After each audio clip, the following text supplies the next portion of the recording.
que ele já tem falado. Amém, Jesus. Meus amados irmãos, vamos abrir nossas Bíblias em Êxodo, no capítulo de número 3.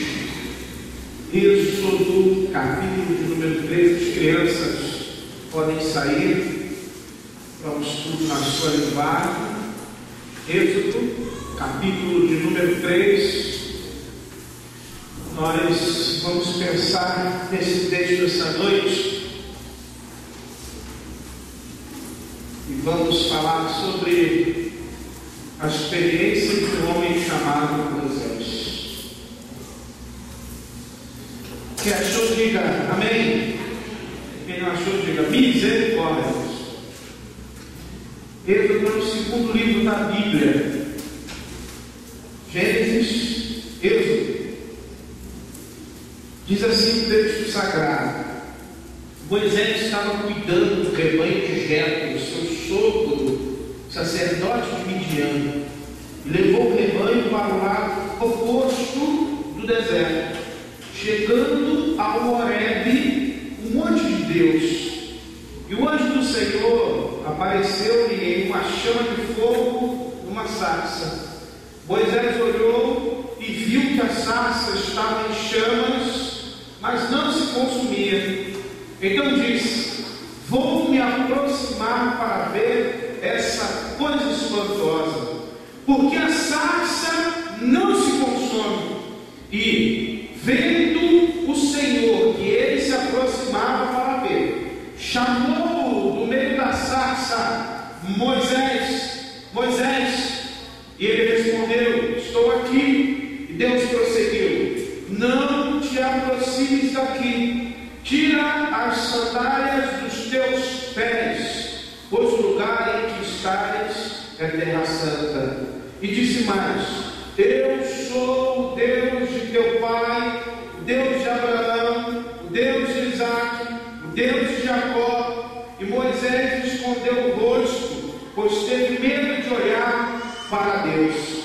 Então o Senhor Deus disse: tenho visto a opressão sobre o meu povo que está no Egito, e tenho ouvido o seu clamor por causa dos seus opressores. Conheço os seus sofrimentos. Eu desci para livrá-los dos egípcios e levá-los daquela terra para uma terra boa e espaçosa, uma terra que dá leite e mel, o lugar do cananeu, do Eteu, do amorreu, do perizeu, do heveu e do jebuseu. O clamor dos israelitas chegou a mim, e também tenho visto a opressão com que os egípcios os oprimem. Agora, portanto, vai, eu te enviarei ao faraó para que tires do Egito o meu povo, os israelitas. Amém, irmãos?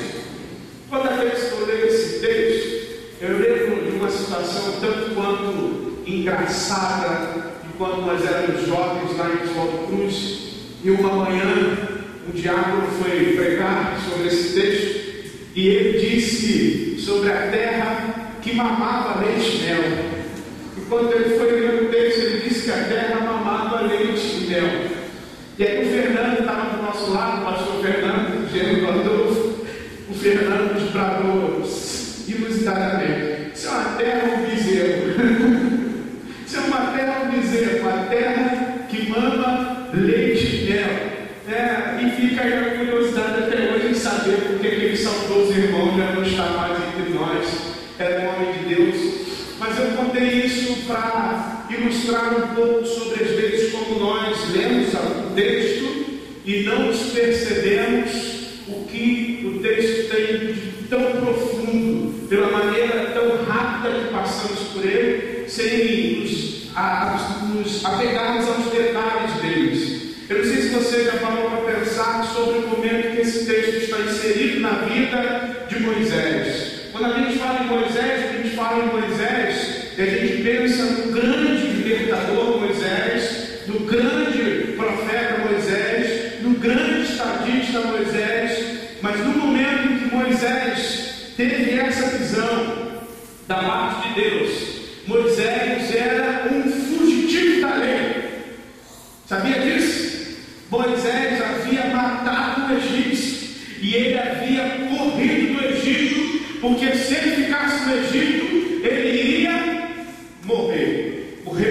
envia a Faraó. E aí Moisés vai para uma outra terra, e nessa outra terra ele encontra esse sacerdote, e enquanto o sacerdote Jetro casa-se com a sua filha e reconstrói a sua vida.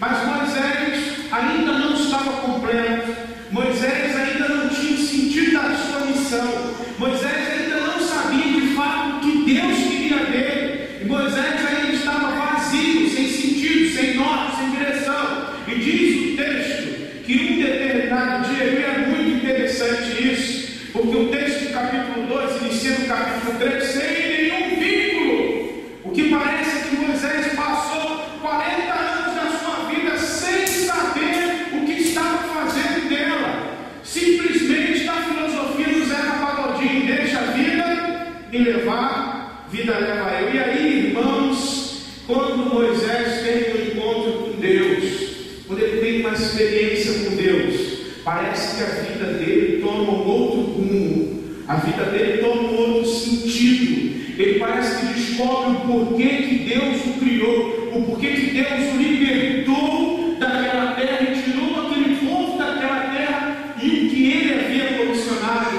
a ser feito. A relação de Moisés com Deus, esse momento de Moisés com Deus, possui alguns atributos do caráter de Deus muito profundos e que eu queria compartilhar com vocês nessa noite. Deus se revela a Moisés. E amados irmãos, é impossível nós conhecermos a Deus sem nós o termos experimentado. É impossível nós dizermos que nós somos do Senhor sem nós termos experimentado o Senhor. Pastor, que negócio esquisito é esse? Que negócio bem nebuloso é esse? É simples.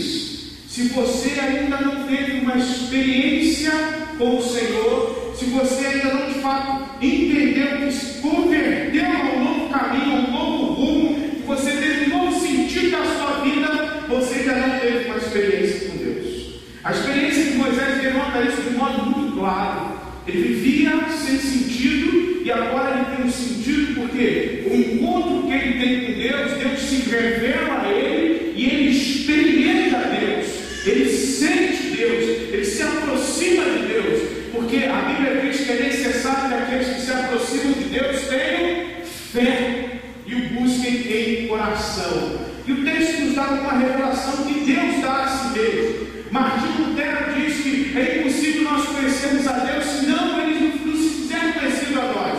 Ou seja, nós só podemos conhecer de Deus aquilo que Ele se dá a conhecer. Deus é o misterioso, Deus é o divino, Deus é o ser, como já diziam os filósofos, Ele é totalmente outro, como o próprio Karl Barth vai falar no século XX. Totalmente outro. Deus só revela a nós aquilo que Ele quer que nós conheçamos, e a gente precisa experimentar o vislumbre que Ele dá de quem Ele é. Moisés experimentou isso e a vida dele foi transformada. A primeira coisa que Deus apresenta a Moisés é que Ele é um Deus surpreendente. Deus é um Deus surpreendente. Ele nos surpreende a cada momento de nossas vidas. Deus é criativo. Imagina você, Deus se aproxima de um fugitivo da lei. Olha para esse fugitivo da lei, e aí ele vem uma sarça. Imagina a cena, irmãos. O cara está pastoreando, levando os animais lá, e aí uma voz vem com o negócio do arbusto pegando fogo e começa a falar com ele: Moisés, Moisés. O cara olha aqui e fica: que coisa doida, irmãos. Eu estou ouvindo uma voz.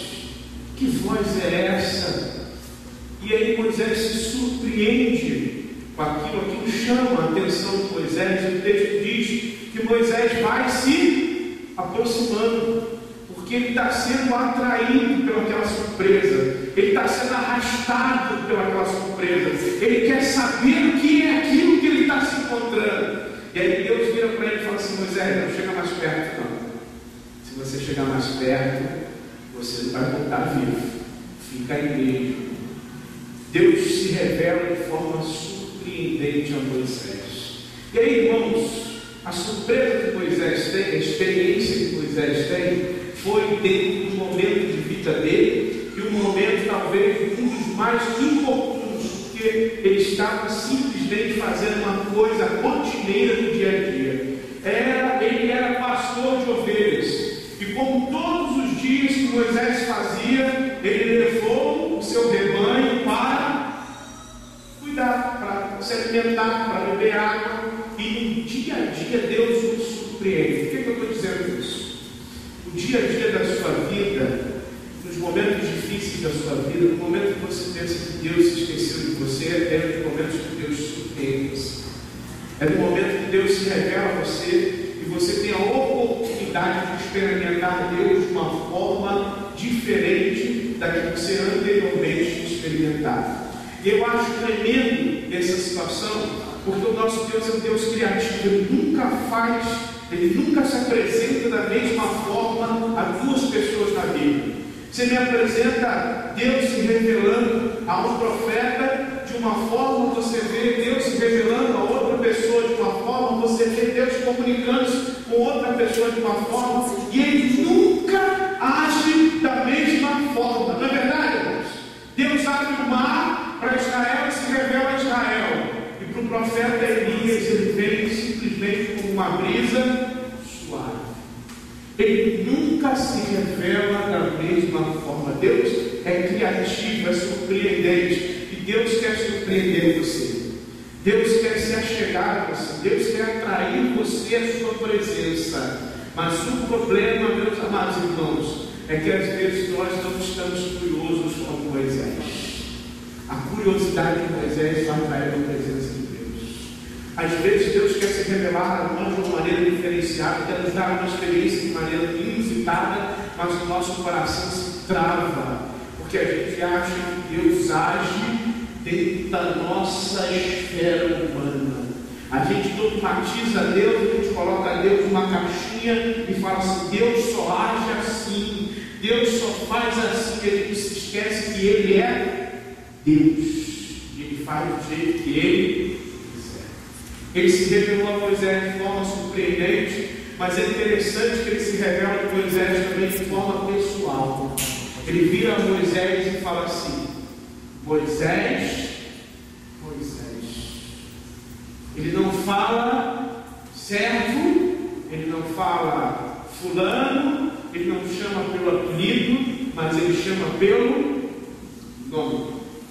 Ele dá nome, ele sabe quem ele está falando, ele sabe com quem ele está falando. E quando Deus quer se revelar a nós, irmãos, Ele vai no profundo do nosso ser e nos chama pelo nosso nome, porque Ele sabe que nós estamos vivendo, Ele sabe que nós estamos passando. Em Deus não há confusão, em Deus não há nenhum tipo de camuflagem, para Deus não há nenhum tipo de subterfúgio que possa maquiar alguma coisa, mas para Deus nós estamos desnudos. Deus não chamou Moisés porque Moisés era bonzinho. Deus sabia que Moisés era um assassino.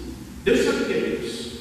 Mas Deus sabia que Moisés estava com o coração arrependido e disposto a mudar o rumo da sua vida, porque Deus conhecia o seu coração e Deus se relaciona de forma pessoal. O Henrique falou de manhã hoje uma coisa interessante. Ele disse que Deus se relaciona conosco e nós precisamos criar hábitos de disciplina. Eu falo isso no tempão, né? Quantas vezes você já me ouviu falar sobre isso aqui? Que vida cristã é disciplina. É igual arroz e feijão no dia a dia. Se você não se alimentar, se você não comer o arroz e feijão, você não vai ficar bem nutrido. Se você não for uma academia malhar, os seus músculos vão ficar flácidos. E assim também é na vida pessoal com Deus. Se você não se relacionar com Deus, você nunca vai entender que Deus quer se relacionar com você de forma pessoal. Deus não quer falar com você usando terceiros. Deus não quer falar com você usando quem quer que seja. Por isso, meus amados irmãos, a maioria das vezes, entenda o que eu vou dizer agora, por favor, em nome de Jesus. A maioria das vezes que nós encontramos essas profetadas pelo meio das arraiais evangélicas são frutos de emocionalismo, porque Deus quer falar com você. Ele quer você, é pessoal. A relação com Deus é íntima. Por isso que Jesus disse: quando vocês orarem, fechem a porta do seu quarto, e o vosso Pai, que vê o que está em oculto, vos ouvirá. A relação é pessoal. Moisés foi chamado por Deus pelo nome no momento mais difícil da sua vida, e ele teve uma experiência diferenciada com Deus. Talvez Deus esteja chamando você pelo nome essa noite, mas você veio que de repente foi limpar o ouvido e ficou com algodão aí, pedaço de algodão, está querendo escutar o chamado de Deus.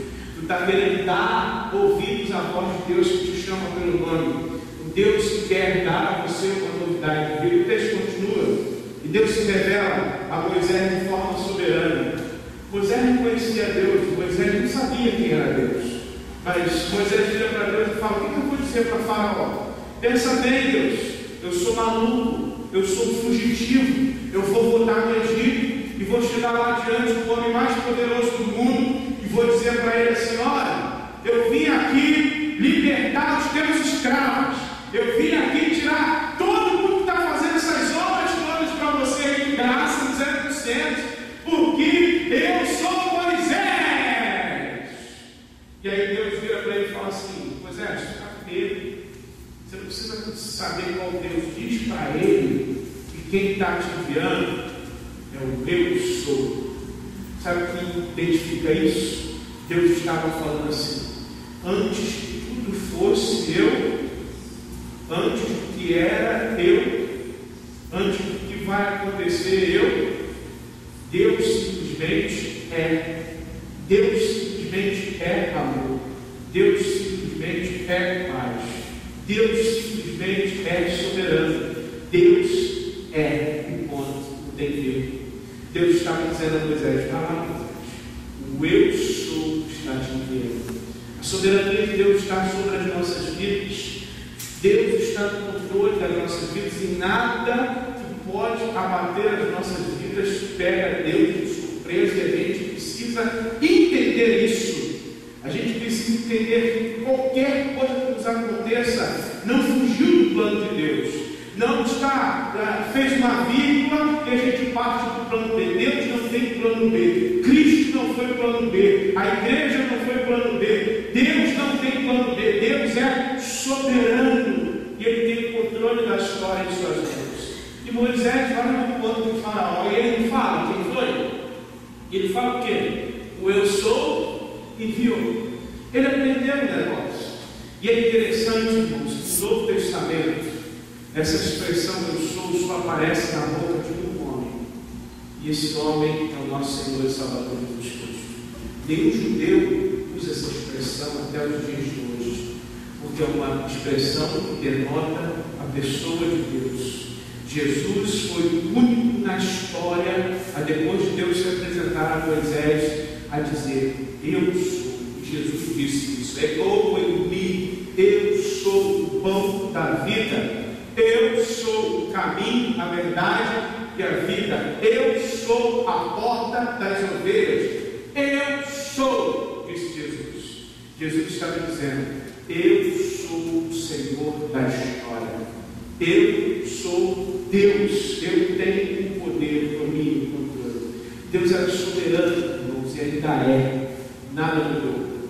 Eu estou dizendo isso para você entender o seguinte: entenda que Moisés estava fugindo de um problema e foi viver a vida dele camuflando esse problema, mas Deus não havia esquecido disso.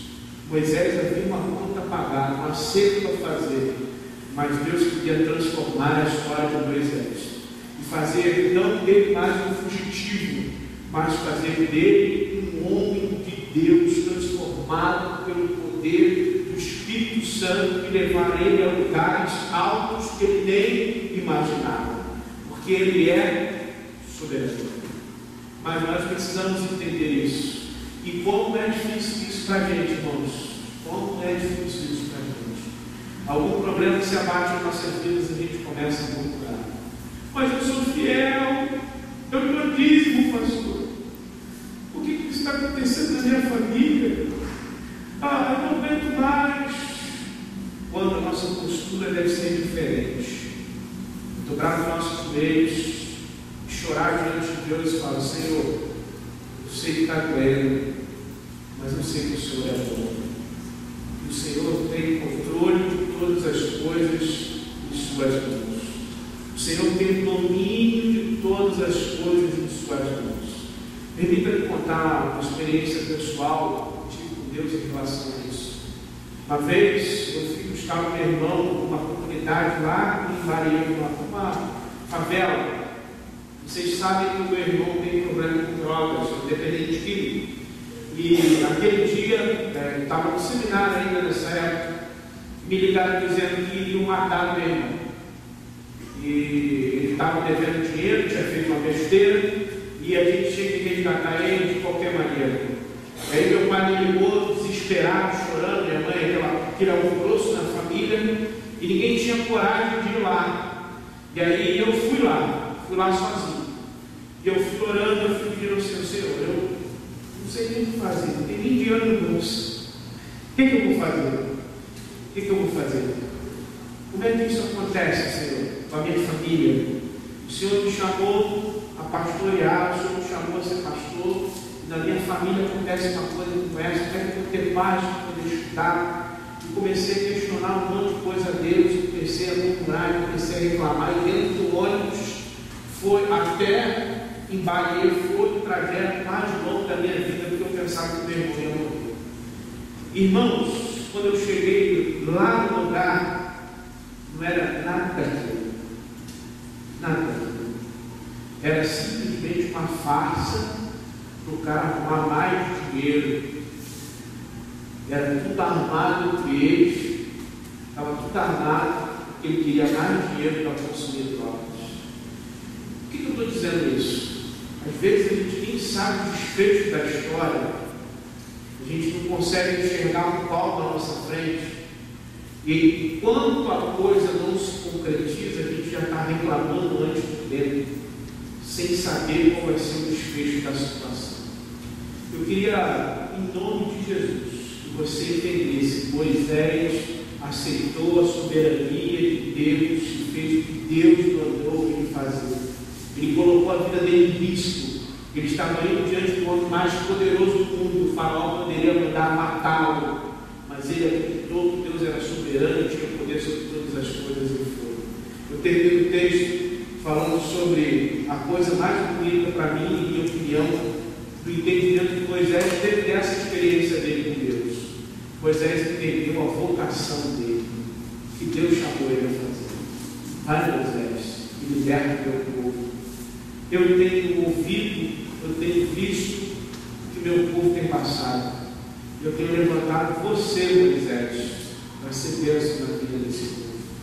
Irmãos, eu imagino Deus olhando para a nossa geração, olhando para as pessoas ao nosso redor, sofrendo, tendo casamento destruído, tendo família destruída, se drogando, se prostituindo, acabando com tudo, indo rumo ao inferno.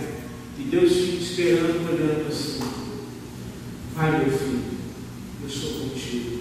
Vai de Maria, vai de Maria, vai meu, vai no espaço.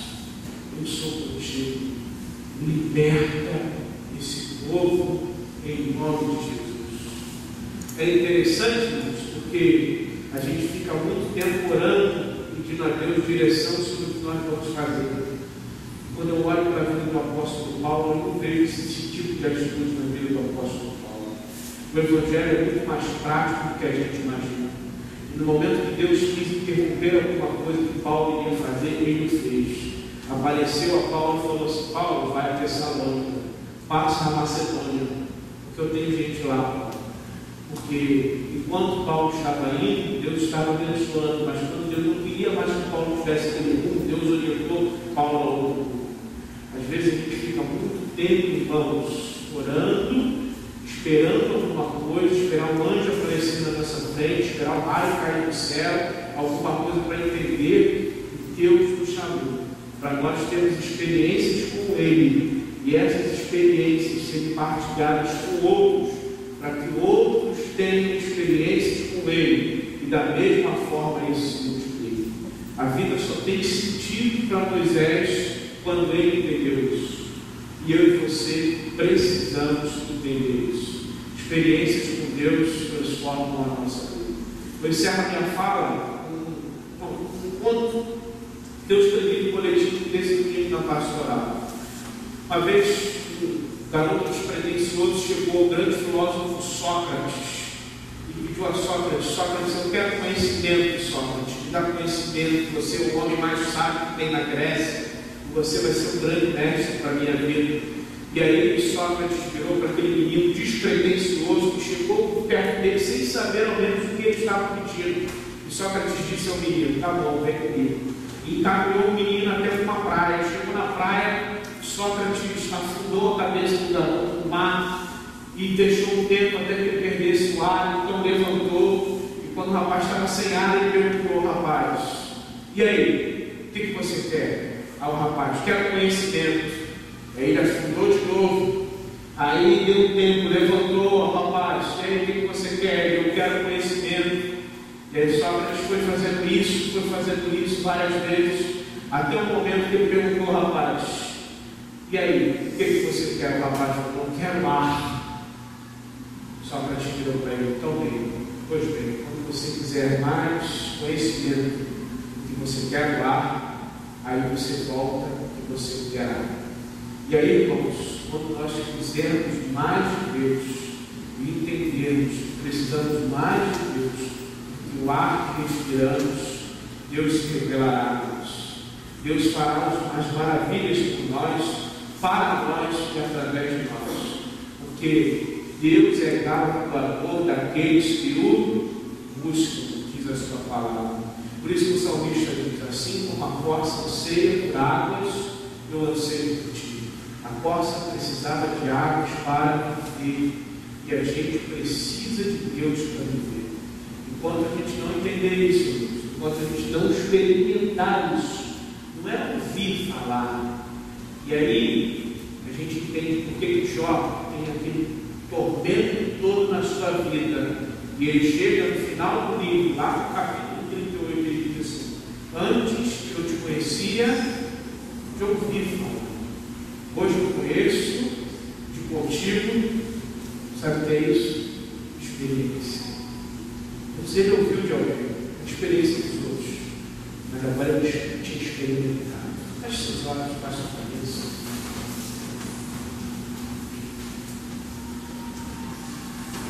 Eu não sei se você já teve uma experiência com o Senhor, mas a primeira experiência que você tem com o Senhor, a primeira experiência que você deve ter, é entender que você é um pecador. É entender que eu e você estamos distantes de Deus simplesmente pelo fato que nós erramos a todo momento. E os nossos pecados, diz a palavra, nos afastam de Deus, nos deixam distantes de Deus, e não há nada em nós que faça-nos sermos aproveitados ou aceitos por Deus, a não ser aquilo que o seu próprio Deus faz para se reconciliar com nós, que é através do sacrifício de Jesus. O único meio que nós temos de nós experimentarmos Deus é iniciando essa experiência, pedindo que Jesus entre em nossas vidas. Talvez você tenha entrado aqui nesse santuário e ainda não tenha pedido a Jesus que entre na sua vida, no seu coração. Pedido a Jesus que fizesse morada na sua vida, transformasse totalmente a sua vida. Hoje você tem a oportunidade de dar esse passo de fé e abrir o seu coração para Jesus. Jesus, eu não entendo muito bem ainda sobre muita coisa, mas eu quero dar esse primeiro passo de fé e abrir o meu coração para ti. Se você entende, você quer dar esse primeiro passo de fé, onde você estiver, levante as suas mãos. Eu gostaria de orar por você. Há alguém entre nós que consegue dar esse passo de fé? Deus abençoe. Há alguém entre nós que gostaria que Deus abençoe. Há mais alguém entre nós que Deus abençoe. Há mais alguém entre nós que gostaria de abrir o seu coração. Deus abençoe. Deus abençoe.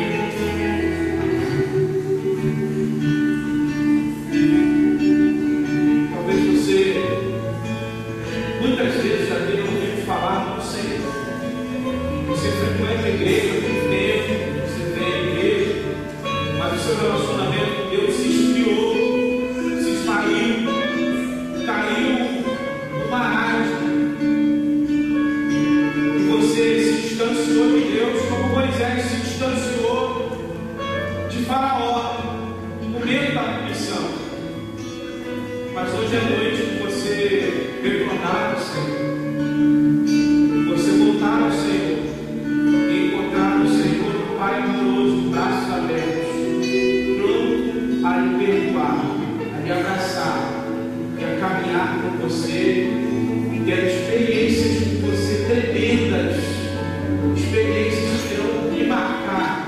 Você irá marcar outras vidas através dessa experiência. Se você entendeu o que Deus falou para você nessa noite, onde você espera, levante as suas mãos, eu quero orar com você. Deus abençoe. Mais alguém de nós, levante as suas mãos. Deus abençoe. Mais alguém de nós, Deus abençoe.